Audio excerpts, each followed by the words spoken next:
अस्सलाम वालेकुम। आप देख रहे हैं यूट्यूब चैनल रज़िया का किचन और आज मैं अपनी यूट्यूब फैमिली के साथ शेयर करूंगी बहुत ही लजीज कच्ची हल्दी का हलवा।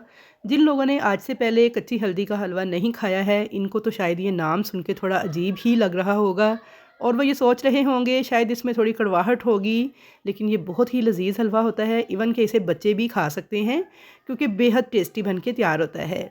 तो हल्दी के साथ साथ और भी बहुत से अहम और मुफीद अज्जा हैं जो कि हम इसके अंदर ऐड करेंगे और इस हलवे के फ़वाइद भी साथ साथ डिस्कस करते जाएंगे ताकि आप इस रेसिपी से भरपूर फ़ायदा उठा सकें।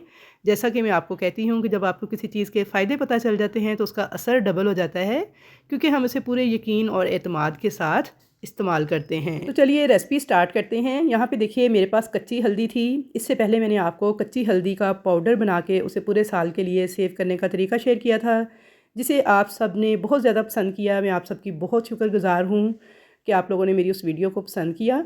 तो यहाँ पे देखिए उसी वीडियो में मैंने आपको बताया था कि उसी कच्ची हल्दी में से थोड़ी सी हल्दी जो है मैंने बचा ली थी हल्दी का हलवा बनाने के लिए। तो बहुत ज़्यादा कमेंट सेक्शन में मुझसे पूछा गया कि कैसे बनाते हैं ये हलवा। तो हलवा तो मैंने उस वक्त तैयार कर लिया था, लेकिन वीडियो थोड़ी लेट अपलोड कर रही हूँ, उसके लिए माजरत। तो ये कच्ची हल्दी है जो कि दिखने में अदरक जैसी लगती है, लेकिन जब इसको छील लेते हैं तो इस तरह का इसका कलर निकल के आता है।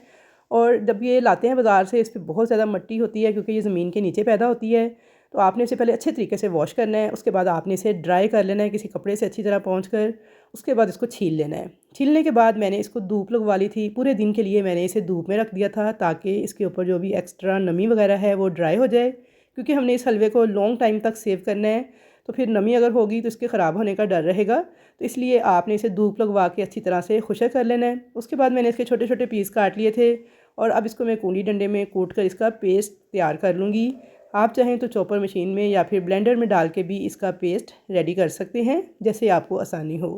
तो यहाँ पे मैंने इसे कूंडी डंडे में कूट कर इसका पेस्ट रेडी कर लिया था। और इसे ड्राई इतना नहीं करना कि बिल्कुल ये पाउडर की तरह सख्त हो जाए, बल्कि बस इतना ड्राई करना है कि इसके ऊपर से जो एक्स्ट्रा नमी वगैरह है वो ड्राई हो जाएगी।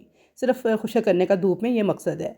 तो जब आपने इसे धोना है, धोने के बाद आपने इसे अच्छी तरह से खुशक करना है। उसके बाद आपने इसका छिलका उतारना है बिल्कुल खुशक छुरी के साथ, और खुशक बर्तन में ही इसको रखना है और धूप लगवा लेनी है। सिर्फ एक दिन ही काफ़ी है। अब उसके बाद आपने इसको कूट के इसका पेस्ट रेडी करना है। तो यहाँ पे देखिए 1 कप के बराबर ये पेस्ट रेडी हुआ है, ताकि मेजरमेंट का आपका पूरा पूरा तनासुब रहे, इसलिए मैंने आपको कप में डाल के दिखा दिया है।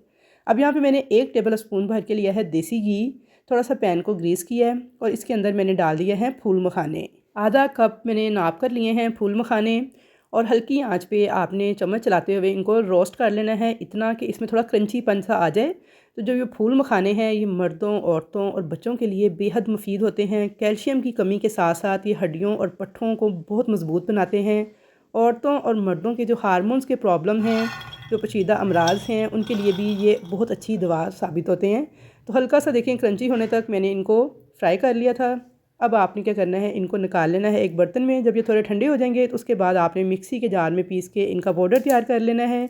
चाहें तो कूंडी डंडे में भी कूट के दरदरा सा पीस सकते हैं, ये आपकी अपनी मर्ज़ी है। तो यहाँ पे देखिए मैंने आपको हाथ से तोड़ के भी दिखा दिया है कि ये क्रंची से हो चुके हैं। अच्छा, मेरे हाथ के ऊपर थोड़ा सा ग्रीन कलर लगा हुआ है क्योंकि आप सब जानते हैं कि मैं एक होम बेकर भी हूँ।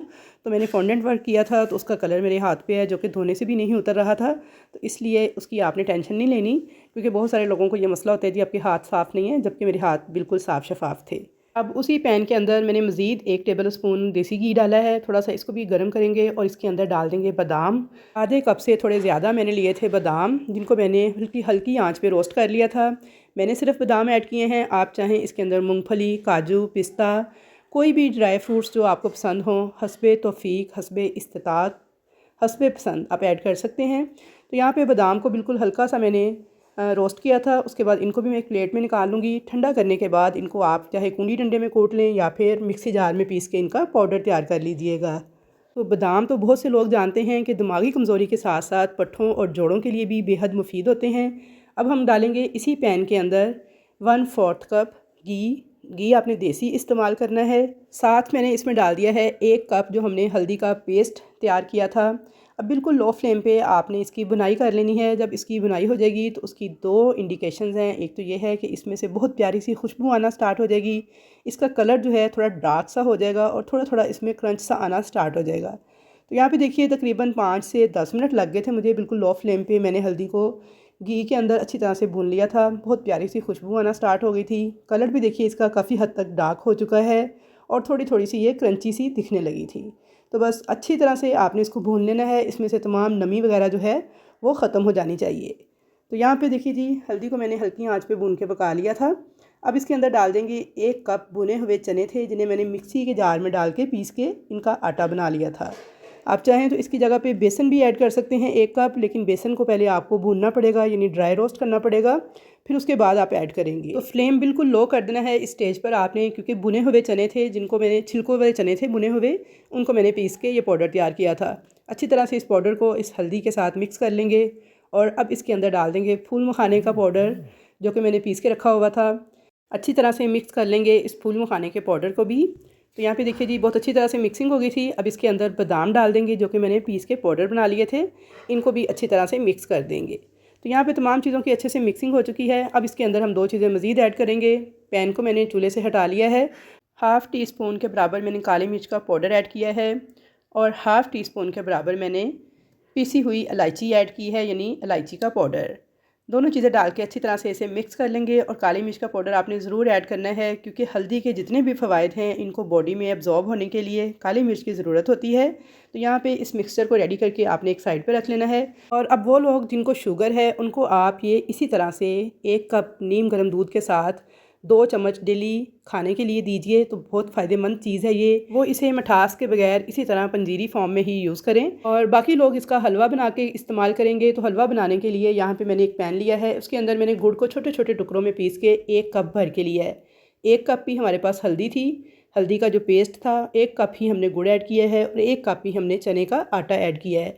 अब इसके अंदर 1/4 कप मैंने डाल दिया है पानी। बिल्कुल लो फ्लेम पे आपने चम्मच चलाते हुए इसकी चाशनी तैयार करनी है। कोई 1 तार 2 तार वाली चाशनी तैयार नहीं करनी, मकसद सिर्फ़ और सिर्फ गुड़ को मेल्ट करना है। तो अगर आप खाली गुड़ को मेल्ट करते हैं ना, तो एक तो जलना स्टार्ट हो जाता है, दूसरा बहुत ही सख्त सी किस्म की उसकी चाश तैयार होगी और उससे हलवा भी हमारा बहुत सख्त बनेगा। मैंने इसमें सिर्फ थोड़ा सा पानी ऐड किया है, जस्ट 4 टेबल स्पून के बराबर, और वो पानी जो है हमारा चाशनी बनाते बनाते ही सारा ड्राई हो जाएगा। तो यहाँ पे देखिए जी, गुड़ हमारा मुकम्मल तौर पे मेल्ट हो गया है। फ्लेम को आपने लो ही रखना है चाश बनाते वक्त। और यहाँ पे देखिए बिल्कुल ये लिक्विड फॉर्म में आ गया है। बस अब इसे 1 से 2 मिनट लो फ्लेम पे पका लेंगे, ताकि इसमें हमने जो थोड़ा सा पानी ऐड किया था 4 टेबल स्पून के बराबर, वो काफ़ी हद तक एवेपोरेट हो चुका है। अब आपने इस गरम गरम चाशनी को उठाना है और डालना है इस मटीरियल के अंदर। अच्छी तरह से इसकी मिक्सिंग कर लेनी है। अब आप चाहें तो इसके लड्डू भी बना के सेव कर सकते हैं, या फिर इस तरह से किसी भी ट्रे को ग्रीस करके ये सारा मटीरियल आप इस ट्रे में डाल दें। थोड़ा थोड़ा इसे चम्मच के साथ प्रेस कर लें। और ये काम आपने जल्दी जल्दी करना है, क्योंकि जब ये सेट हो जाएगा ना, तो फिर ये अपनी शेप होल्ड कर लेगा। यहाँ पे देखिए अच्छे से मैंने प्रेस करके इसको सेट कर दिया था एक ग्रीस की हुई ट्रे के अंदर। और अब मैंने तकरीबन 10 मिनट के बाद इसके अंदर इस तरह से कट्स के निशान बना लिए थे, टुकड़ियों के।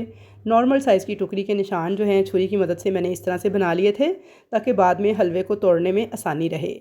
तो यहाँ पे मैंने इसे रूम टेम्परेचर पे छोड़ दिया था तकरीबन 4 से 5 घंटे के लिए। फ्रिज में नहीं रखना आपने, रूम टेम्परेचर पे ही आपने इसको ठंडा होने देना है। और उसके बाद ये देखिए माशाल्लाह से कितनी अच्छी इसने शेप होल्ड की है। तो ये देखिए इतने ज़बरदस्त ये हल्दी का हलवा बनके तैयार हो गया है हमारा। अब आपने यहाँ से वीडियो छोड़ के भाग नहीं जाना, बल्कि इसे इस्तेमाल का तरीका जो है वो भी मुकम्मल तौर पे समझ लेना है। तो बहुत मज़े का ये हलवा होता है। आपका दिल चाहेगा कि हम काफ़ी सारा एक ही वक्त में खा जाएँ, लेकिन आपने इसे दवाई के तौर पर खाना है, हलवे के तौर पर नहीं खाना। जितनी टुकड़ी आपको इस वक्त नज़र आ रही है, इसको सिर्फ आधी टुकड़ी आपने रात सोने से पहले नीम गर्म दूध के कप के साथ खानी है। और दूध का इस्तेमाल आपने लाजमन करना है आधी टुकड़ी हलवा खाने के बाद। काली मिर्च, देसी घी और दूध और हल्दी मिलकर एक ज़बरदस्त कॉम्बिनेशन बनाते हैं। हल्दी आंखों के लिए बेहद फ़ायदेमंद होती है। जिन लोगों को अक्सर शिकायत रहती है कि इनके हाथ पाँव सुन्न हो जाते हैं, उनके लिए एक बेहतरीन टॉनिक का काम करती है। जिस्म के किसी भी हिस्से में सोजिश हो या आपको बलगम वगैरह बहुत ज़्यादा आ रही हो, तो इसको ये रिलीज़ करने में बहुत अहम किरदार अदा करती है। उसके अलावा ये हमारे इम्यून सिस्टम को एक्टिवेट करती है, खून की कमी को दूर करती है, हमारी याददाश्त को तेज़ करती है। अब बात कर लेते हैं वो लोग कि कौन से लोग हैं जो इसे मत खाएं या अपने डॉक्टर के मशवरे के मुताबिक खाएं। तो जो लोग एंटी डिप्रेशन की कोई भी मेडिसन इस्तेमाल कर रहे हैं, या जिनको मिर्गी के दौरे वगैरह पड़ते हैं और वो कोई दिमागी दवाई इस्तेमाल कर रहे हैं, वो इसे अपने डॉक्टर के मशवरे के बगैर हरगिज़ इस्तेमाल ना करें, क्योंकि हर ग़िज़ा हर इंसान को सूट नहीं करती। तो आज की ये एफ़र्ट अगर आपको ज़रा भी पसंद आई है तो आपने ज़रूर से वीडियो को लाइक करना है, ज़्यादा से ज़्यादा मिलने जुलने वालों से शेयर करना है और कमेंट सेक्शन में अपनी कीमती राय का इज़हार ज़रूर करना है कि आपको मेरी ये रेसिपी कैसी लगी।